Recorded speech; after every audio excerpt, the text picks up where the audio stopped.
Hello বন্ধুরা। তো দেখো, তোমাদেরকে আগে বলেছিলাম যে ভাই আমাদের কাছে এসছে। আগের যে ফটো পোস্টটা দিয়েছিলাম সেখানেই লিখেছিলাম অনেকদিন পরে ও আমার ফ্ল্যাটে এসছে। তো দেখো এখনো কি করছে, ও আমার জন্য আজ চিকেন রান্না করে আমাকে খাওয়াবে বলেছে, ঠিক আছে? তো তোমাদের আমি চিকেনটা দেখাচ্ছি কেমন হয়েছে, দাঁড়াও। এই দেখো বন্ধুরা, কেমন চিকেন ও রান্না করছে। পুরো লেগ পিস এনেছি ওর জন্য। ও দারুণ কষিয়ে কষিয়ে রান্না করছে, আর যে কি দারুণ গন্ধ আসছে কি বলবো। ভালো করছিস তো? হ্যাঁ, হেভি হেভি।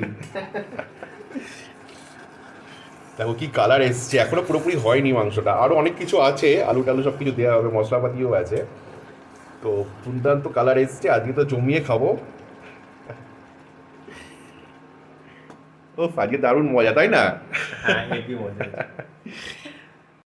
তাহলে আমরা তো আজকে এই বড়দিনের সময় খুব মজা করব, তোমরাও ভালো করে কাটাও, সবাই আনন্দ করো একসাথে। তাহলে চলো, তোমাদের সাথে আবার দেখা হবে অন্য কোনো একটি ভিডিওতে। ততক্ষণ অবধি টাটা। Tata guys. টাটা।